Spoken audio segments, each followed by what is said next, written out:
Break के बाद आप सभी दर्शकों का अन्नदाता में स्वागत है।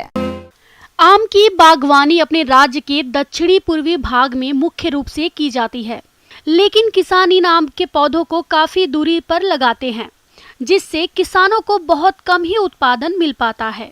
यदि आप आम की सघन बागवानी करते हैं तो कम एरिया से आम की अधिक उपज ले सकते हैं।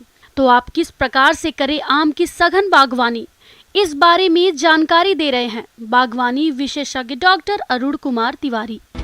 आप फलों का राजा आम की बात करने वाले हैं।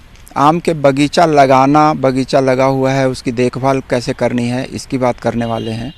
आम की बागबानी करीब सभी प्रकार की मिट्टी में की जा सकती है, परंतु कंकरीली, पथरीली, बलुई, छारी एवं जल जमाव वाली भूमि का चयन नहीं करना चाहिए। इसके लिए दोमट एवं गहरी भूमि जिसका पीएच मान 5.5 से 7.5 के मध्य हो उपयुक्त मानी जाती है। अप्रैल मई में खेत की गहरी जुताई कर 10-15 दिन के लिए छोड़ देते हैं। इससे खेत के कीड़े मकोड़े मर जाते हैं। फिर खेत को समतल करके पौधे से पौधा एवं कतार से कतार की दूरी अनुसार रेखांकन कर लेना चाहिए कि कम से कम जमीन का उपयोग करते हुए ज़्यादा से ज़्यादा पौधे लगा करके उससे आमदनी ज़्यादा से ज़्यादा ली जाए।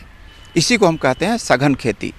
जो पौधे से पौधे की दूरी और लाइन से लाइन की दूरी है उसको घटा दें, पौधे को नज़दीक रखें और उसमें ज़्यादा से ज़्यादा फल लेने की कोशिश करें।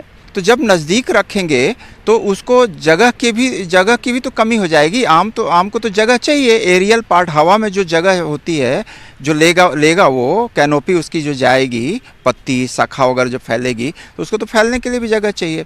तो हम कहते हैं कि नहीं, उनको खाद पानी वगैरह हम सब ठीक से देंगे, हमको फलने के लिए शाखाएं भी लगभग उतनी या उससे ज़्यादा देंगे, लेकिन जगह कम से कम लेंगे। मतलब कम से कम जगह देते हुए हम ज़्यादा से ज़्यादा फल लेंगे। तो इसके लिए हमको क्या करना होगा? हमको निश्चित रूप से उसको मैनेज करना पड़ेगा। उसकी शाखा को, उसकी पत्तियां को, उसके फूल को, उसके फल का विशेष ध्यान रखना पड़ेगा। हमें कोशिश करनी होगी कि फूल ज़्यादा से ज़्यादा आए। जो भी फूल आया उसमें फल लग रहा हो तो फल न झड़े, वो भी ज़्यादा से ज़्यादा रहे, फल की गुणवत्ता अच्छी हो। ऐसा पौधा लगाएं, चूँकि जगह कम लेनी है तो ऐसा किस्म का पौधा लगाएं जिसमें जो जगह कम लेता हो, मतलब जिसकी विशाल वृक्ष नहीं होता हो, जिसका आकार। सघन बागबानी के तहत अगर किस्मों की बात करें तो अमरपाली, दशहरी, मालदा दशहरी, गुलाब खास आदि किस्मों का चयन कर सकते हैं। अमरपाली किस्म के पौधे बौने तथा नियमित फलन देते हैं। उत्तर भारत में यह संकर किस्म अधिक बौनी होने के कारण सघन बागबानी हेतु अत्यंत उपयुक्त है। यह किस्म देर से पकती है। तो पहले खाद देना। जब आपको सघन खेती करनी हो, आम की बागवानी करनी हो, तब उस समय हम कहते हैं कि 1 मीटर लंबा, 1 मीटर चौड़ा और 1 मीटर गहरा गड्ढा खोदना होगा। जो गड्ढा से गड्ढा की दूरी होगी वो आप पे निर्भर करता है कितना मैनेज कर पा रहे हैं। आप 3 मीटर पौधा से पौधा की दूरी और लाइन से लाइन की दूरी रख सकते हैं। तो गड्ढा से गड्ढा का आकार हो गया। अब जो है गड्ढे में, हर एक गड्ढे में 10 किलो गोबर की सड़ी हुई खाद, करीब नाइट्रोजन रहेगा 100 ग्राम पर गड्ढा, प्रति गड्ढा 100 ग्राम, फास्फोरस रहेगा 60 ग्राम प्रति गड्ढा और पोटास रहेगा करीब 90 ग्राम प्रति गड्ढा। ऐसे इसके हिसाब से लेकर के हम गड्ढा को भरेंगे। पौधा रोपण करना हो तो उससे 1 महीना पहले आपको गड्ढा खोद के छोड़ देना है, ताकि उसमें कीड़े मकोड़े या कोई बीमारियां के अंडे वगैरह हो तो वो मर जाएं। वर्षा काल के प्रारंभ में रोपण कार्य करना चाहिए। बाग लगाने के लिए पौधाशाला से लाए जाने वाले पौधों को मिट्टी समेत चारों ओर से अच्छी तरह खोदकर निकालना चाहिए, जिससे जड़ों को कम से कम नुकसान पहुंचे।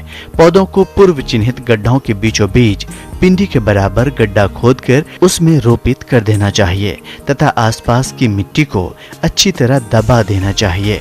पौध लगाने के बाद उसके चारों ओर सिंचाई के लिए थाली बना देना चाहिए।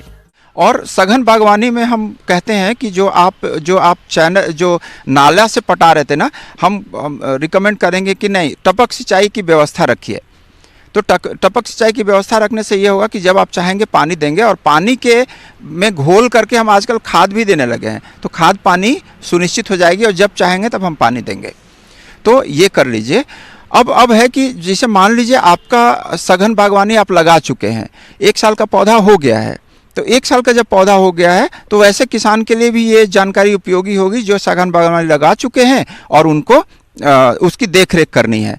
तो हम कहते हैं कि आपको पौधा का आकार को कंट्रोल करना है ना, वो तो बहुत बड़ा आकार का हो सकता है।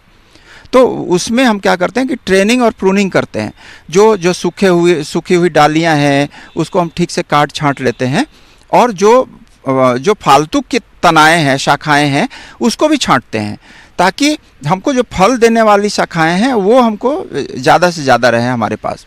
दूसरी बात कि उसका जो ओवरऑल आकार होगा, हवा में जो आकार होगा वो गोलाई लिए हुआ, ऐसा नहीं कि एक टहनी बिल्कुल दाएं भाग गई, दूसरी टहनी बाएं भाग गई, उत्तर या दक्षिण दिशा में चली गई और बीच में खाली है, ऐसा नहीं। हम सघन जो हवा में जो जा रही है पत्तियां और शाखाएं, वो भी सघन रूप से हों।